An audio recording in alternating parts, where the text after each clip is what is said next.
सीता।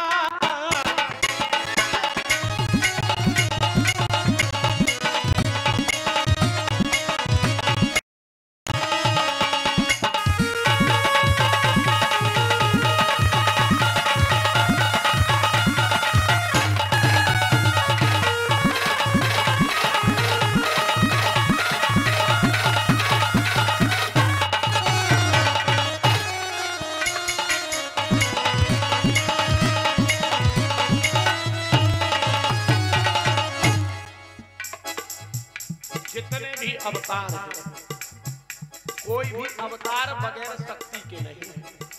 अगर सीता नहीं होती तो राम रावण का वध नहीं कर पाता, और अगर राधा नहीं होती तो कन्हैया जी महारास नहीं कर पाते, और यदि द्रौपदी नहीं होती तो महाभारत नहीं हो पाता। इसलिए प्रभु एक बात का जवाब दें, नारायण के संग लक्ष्मी है, भोला के संग ज्वाला है, ब्रह्मा के संग में ब्रह्माणी, गोरख के संग को आई है।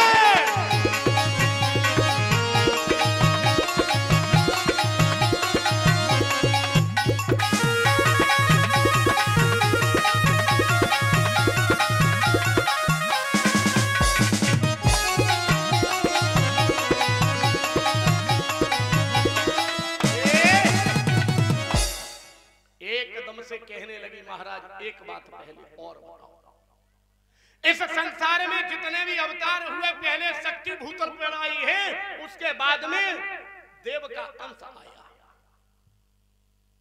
सीता पहले, राम बाद में सीताराम, राधा पहले कृष्ण बाद में बोले राधे कृष्ण, गौरी पहले शंकर बाद में उन्हें गौरी शंकर,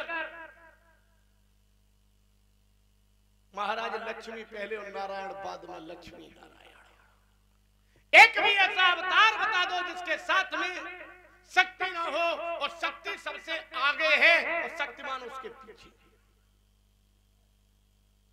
अब तो बाबा नारद विचार करने लगे, बोले हे देवी धैर्य को धारण करो, अब तुम्हें इस समय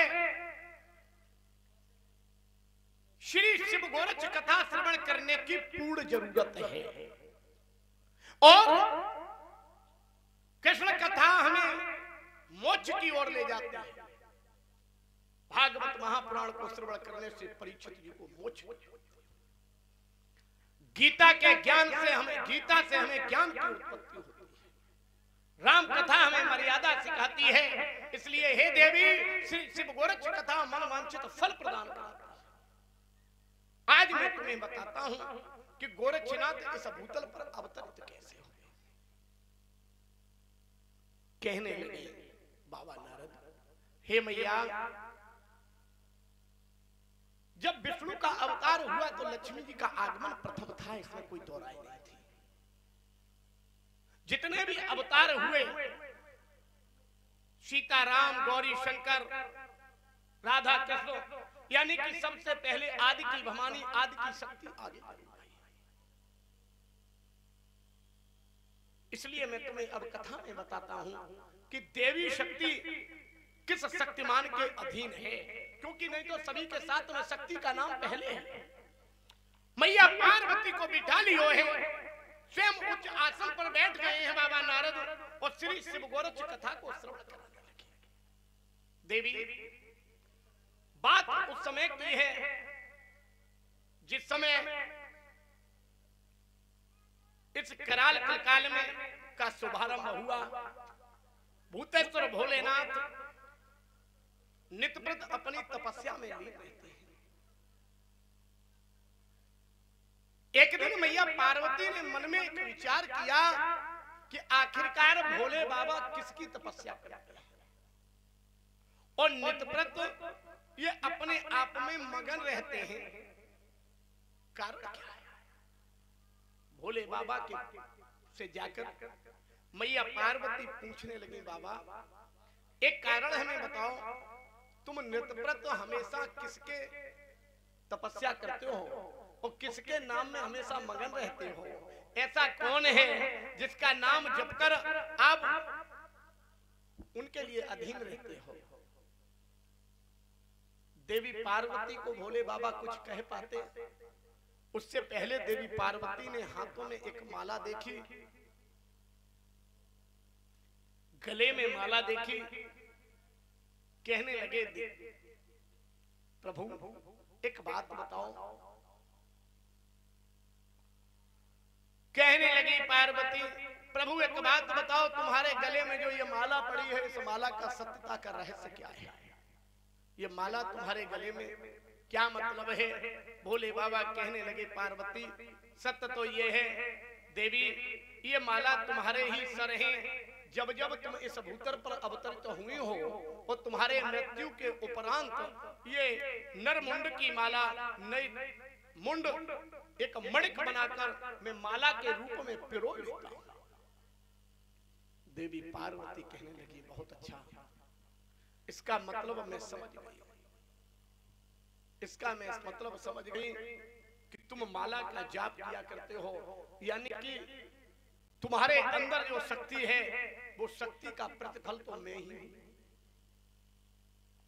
इस शक्ति का प्रतिफल तो मैं ही हूं, मेरे सिवा इस संसार में कोई दूसरा नहीं है, क्योंकि इस भूतल पर मैं आदि भवानी हूं। भोले बाबा कहने लगे देवी ये क्या बात हुई? बोले बिल्कुल हुई। पार्वती भोले बाबा से कहने लगी बाबा अगर ऐसा नहीं है तो एक बात हमें ये बताओ कि इस संसार में जितने अवतार हुए और जितने लीलाधारी हुए, बगैर शक्ति के कोई अवतार हुआ हो तो हमें आप जब तक भूतल पर शक्ति का अवतार नहीं हुआ तब तक कोई शक्तिमान इस भूतल पर अवतरित। भोले बाबा सोचने लगे। देवी पार्वती कहने लगी महाराज अगर मेरी बात को विचार करो, मेरी बात पर विचार करो तो मेरे विचार करना बंद कर दो, क्योंकि सत्यता यह है कि देवी आदि की भवानी है और देवी आदि की शक्ति है। जहां देवी की जरूरत पड़ी वहां कभी कोई शक्तिमान या देवता साथ देने के लिए नहीं गया। भोले बाबा चकित होने लगे विचार। देवी पार्वती कहने लगे बाबा एक बात बता दो, देवों पर संकट आया था और दैत्यों ने कड़ी चढ़ाई थी, सिमुन सुम बदल लेकर देवों पर भारी आई थी।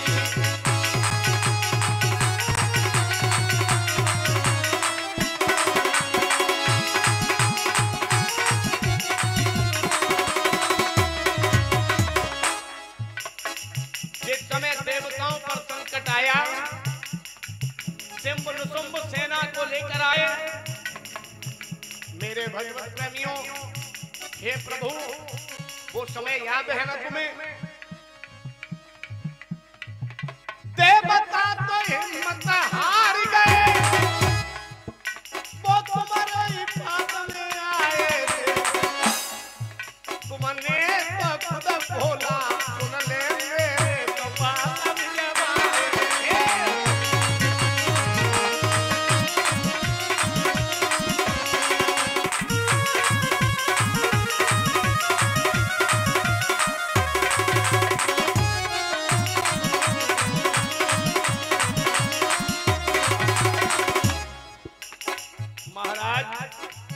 जिस समय देवताओं का हाहाकार था, दैत्यों ने चढ़ाई की थी, उस समय आप भी हिम्मत हार गए।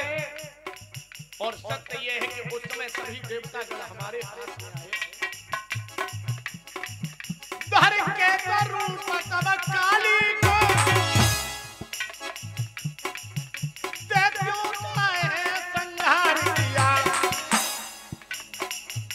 और सिंह निशुंभ का पद करके, अरे सिंह निशुंभ का पद करके मैं महाकाली का रूप लिया।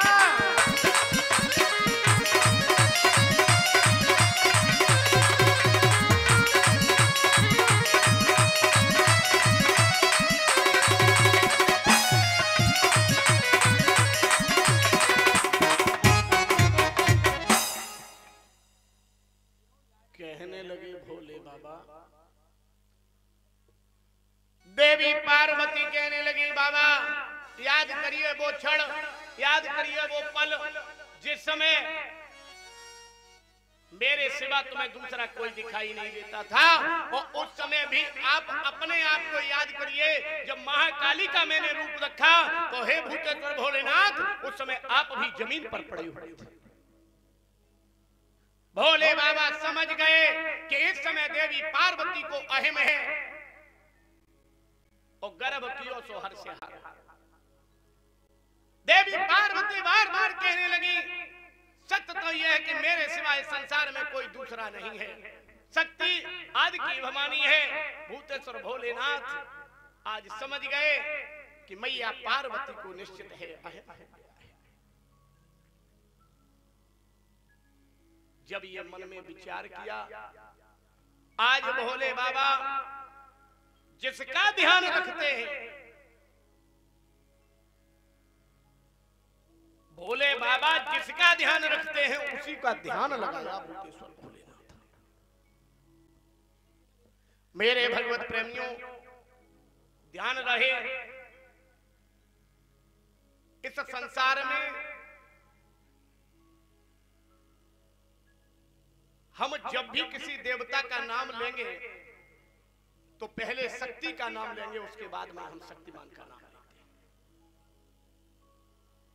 लेकिन एक नाम ऐसा है जिसके अधीन शक्ति है, जिसको पहले हम उच्चारण करते हैं वो शक्ति उसके अधीन है। वो केवल एक ही नाम है जिसको हम कहते हैं शिव और शक्ति। शिव शक्ति यानी कि शक्ति शिव के ही अधीन है। आज भूतेश्वर भोलेनाथ ने जिस समय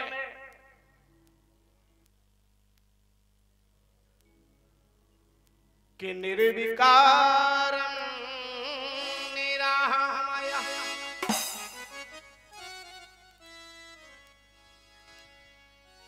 निराश्रितं ज्योतिरूपं शिव शरणं गोरक्षणमं शिव गोरक्षनाथाय नमः। भोले बाबा ने उस निराकार को प्रणाम किया, उस ज्योत रूप को प्रणाम किया जो किसी को दिखाई नहीं देती और सबके अंदर विद्यमान है। आए कथा की तरफ। बहुत अच्छी बात है कि हर संगीत और हर धुन लोगों की अलग अलग होती है, और आपके क्षेत्र की भी पसंदी दूसरी है। लेकिन आइए उस हकीकत पर, सत्यता यह है भोले बाबा ने उन्हें प्रणाम किया जो हम सबके अंदर विद्यमान है। इन बच्चों को थोड़ा सा सत्य यह है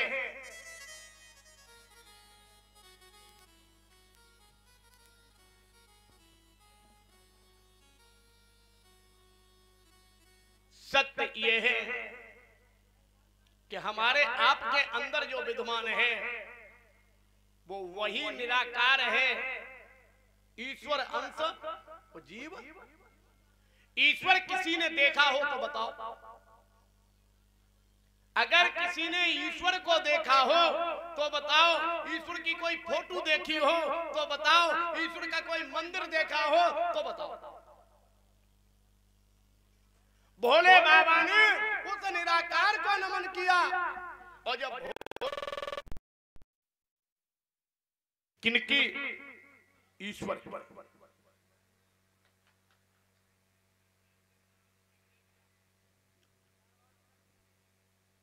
यानी कि ईश्वर का एक दूसरा नाम भी हम लिया करते हैं जिनको हम शिव कहते हैं, जो ज्योति रूप में विद्यमान है। कभी हम लोग नहीं कहते कि ईश्वर यानी कि भगवान और अल्लाह एक ही बात। जब कहते हैं तब यही कहते हैं ईश्वर और अल्लाह, क्योंकि अल्लाह की भी किसी भी स्थान पर कोई प्रतिमा नहीं, अल्लाह की भी किसी स्थान पर कोई प्रतिमा नहीं है। ओल्ड टेस्टामेंट में प्रमाणित है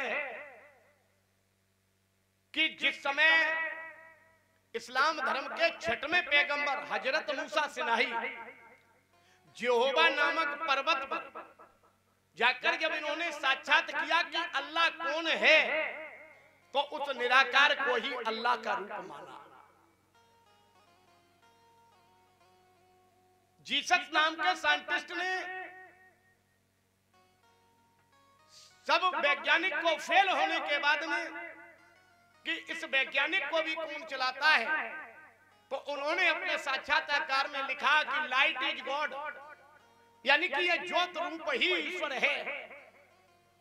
ध्यान रहे मेरे भगवत प्रेमियों, सत्य यह है, एक सत्य सनातन धर्म के अंतर्गत हम जब पूर्वांचल में चले जाएंगे, जब हम अयोध्या की तरफ चले जाएंगे, तो जितने भी भक्तगण मिलेंगे वो सभी सीताराम करते हुए मिलेंगे। और जब हम पश्चिम में मथुरा वृंदावन की तरफ चले जाएंगे, तो उस समय हम राधा कृष्ण करते हुए मिलेंगे। जब हम गुजरात में चले जाएंगे तो जय माता दी का नारा लगाएंगे, और जब हम बंबई में चले जाएंगे तो निश्चित यह है उस समय हम गणपत बप्पा मोरिया चिल्लाएंगे। यानी कि इस हमारे भारत भूमि में ही भगवानों का भी अलग अलग क्षेत्र माना गया। इस भारत भूमि में भी भगवान का अलग अलग क्षेत्र है। यानी कि पूर्वांचल में जब हम जाएंगे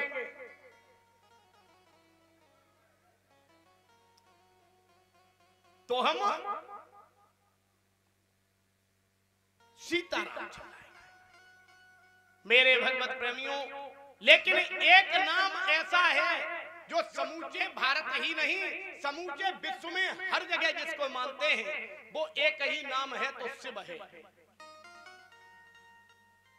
शिव ही सत्य है, शिव ही समूचे संसार का स्वामी है, शिव ही निराकार है, और शिव ही ज्योत रूप है, और वही शिव सर्वज्ञ है।